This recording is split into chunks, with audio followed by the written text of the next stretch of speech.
आप जानते गोडसे कौन था? अब आप सुनो, उसका ऑपरेशन करेंगे आज। अच्छा, और एक चीज बीजेपी वाले बता दो, आरएसएस वाले, ये गोडसे और सावरकर में कितनी मोहब्बत थी। गोडसे और सावरकर में बहुत मोहब्बत थी, बहुत बहुत मोहब्बत थी। समझे नहीं समझे? अलग मोहब्बत थी। देवदास पारो की मोहब्बत थी, रोमियो जूलियट की मोहब्बत थी नहीं थी? बोलो नहीं थी। Okay, I will take it back. मगर आप बताओ ना। अच्छा ये बोलो, क्या इनके एक एमपी ने गोडसे की तारीफ नहीं की? नहीं की, तारीफ की एमपी ने। बड़ी मोहब्बत थी गोडसे को सावरकर के साथ, कोई डिनाई नहीं कर सकता। अब आप देखो, एक किताब में पढ़ा था, उसको आप भी पढ़ो। गोडसे अपना, जब उस पर सजा हुई तो कोर्ट में अपना बयान दिया सजा से पहले कि मैं क्यों गांधी को मारा।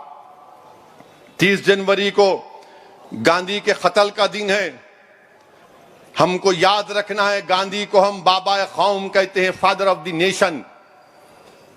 अब गोडसे ने अपनी तकरीर में क्या कहा था, अब आप सुनो।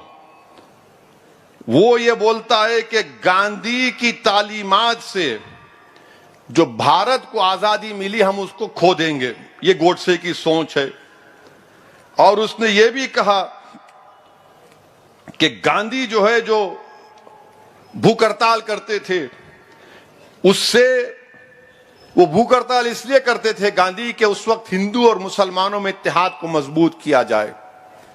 दिल्ली में खुतबुद्दीन बख्तियार काकी रहमतुल्लाह अलैह की दरगाह है, उस दरगाह पर हमला हुआ था तो गांधी खुतबुद्दीन बख्तियार काकी रहमतुल्लाह अलैह की दरगाह पर गए और भूख हड़ताल पर बैठे। बाद में हिंदू सिख सब मुसलमान आके बोले कि गांधी अब हम नहीं लड़ेंगे। ये गोडसे कहता है। और वो ये गोडसे भी बोलता है कि ये हिंदुओं को, हमारे हिंदू भाइयों को मुसलमानों के जुल्म से अगर आजाद करना है तो गांधी को खत्म करना जरूरी है। गांधी को खत्म किए, ये किताब में लिखा, वाई आई असैसिनेटेड गांधी। वरना कल सुबह से माशाअल्लाह से शुरू हो जाएंगे टीवी पर। हमारे जो दोस्त भी हैं, दुश्मन भी हैं, ओवैसी को जेब नहीं देता था। अबे तू कौन है जेब नहीं देने बात करने वाला? सच्चाई को बयान कर रहा हूं। और अच्छा, गोडसे क्या लिखे? गोडसे इस किताब में देख के पढ़ रहा हूं, गोडसे अपने माँ बाप को खत लिखते हैं और खत में लिखते हैं कि मैं गीता और महाभारत में एग्जाम्पल देते हैं और उसको जस्टिफाई करते हैं गांधी के कत्ल को। हर दहशतगर्द ऐसी ही करता। उसामा बिन लादेन है, लश्कर तैयबा, कुरान की आयतों को तोड़ मोड़ कर पेश करते। गोडसे भी ऐसी किया, मगर बोलते नहीं है गोडसे का ये। अच्छा, गोडसे क्या बोला कि जब मेरे को फांसी दी जाएगी, मेरी अस्थियों को, मेरे राख को सिंधु रिवर में डालना, क्योंकि उस सिंधु रिवर में गांधी की अस्थियां नहीं डाली गई थी। इतनी नफरत थी गोडसे को गांधी से। और वो बोलता था कि सिंधु साफ है क्योंकि गांधी की अस्थियां या उनके जो हड्डियां थे उसमें नहीं आई थी। और फिर गोडसे ने क्या कहा था, जब जिस दिन गोडसे को फांसी दी जा रही थी तो नाथूराम और आप्टे, इन दोनों को फांसी हुई।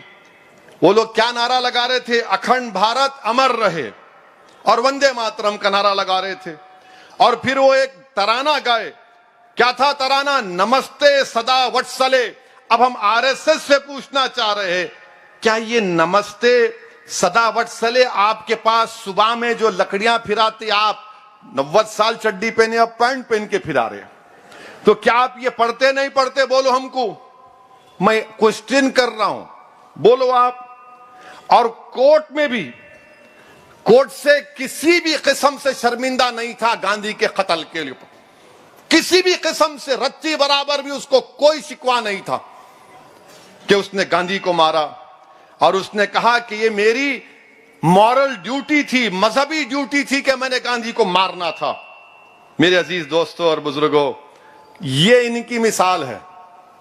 हम 30 जनवरी से पहले भारत के प्रधानमंत्री से, नरेंद्र मोदी से ये डिमांड करते हैं कि गोडसे पर जो पिक्चर बनाई जा रही है आप बैन लगा दो। जिस कानून के तहत आपने आपके बारे में जो बीबीसी ने बैन किया, इस गोडसे की पिक्चर पर बैन। कोई थिएटर में कोई पिक्चर नहीं बननी चाहिए। क्या कोई टेररिस्ट को ग्लोरीफाई कर सकता है? क्या कोई गांधी के मारने वाले को हीरो बनाकर पेश करेंगे आप? बताइए आप, ये बीजेपी खामोश क्यों है इस पिक्चर के बारे में? तो बोलेंगे नहीं, फ्रीडम ऑफ एक्सप्रेशन, इजहार हक की आजादी। अगर इजहार हक की आजादी वहां पर क्यों खत्म हो जाती? सब पे लेके आओ ना, अपने आप पे लेके आओ। नहीं होता। मेरे अजीज दोस्तों और बुजुर्गों, फिर हमारे मुल्क में यहां पर एक और चल रहा है, अभी मैं देखा हूं कि मोदी सरकार सुप्रीम कोर्ट जजेस का अपॉइंटमेंट में नाम भिजाई, तो 2 जजेस का नाम इन्हों एक्सेप्ट ही नहीं करे। क्यों एक्सेप्ट नहीं करे?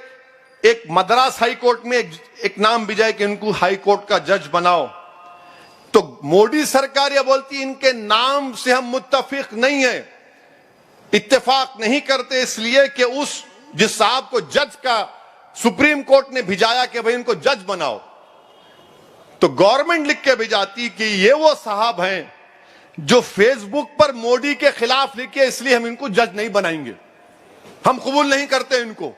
कहां के? चेन्नई के, मद्रास हाई कोर्ट के।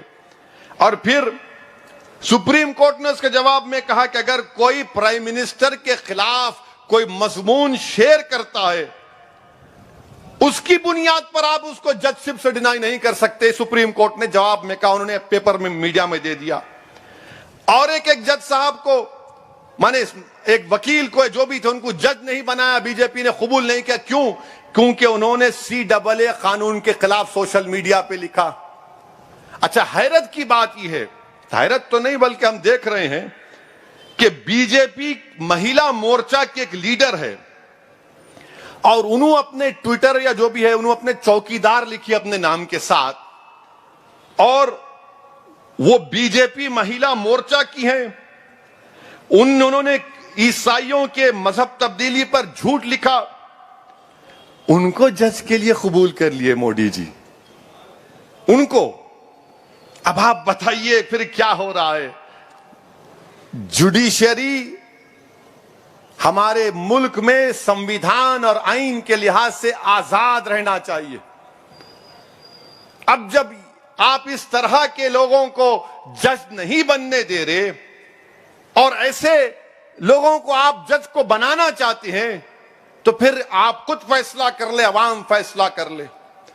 मेरा मानना यह है कि अदलिया इंसाफ करता है, अदलिया आजाद है भारत के आईन के मुताबिक। Theory of separation of powers में एग्जीक्यूटिव इंडिपेंडेंट है, लेजिस्लेचर इंडिपेंडेंट है, जुडिशरी इंडिपेंडेंट। मगर यहां पर देश की बीजेपी की सरकार कुछ और कर रही है।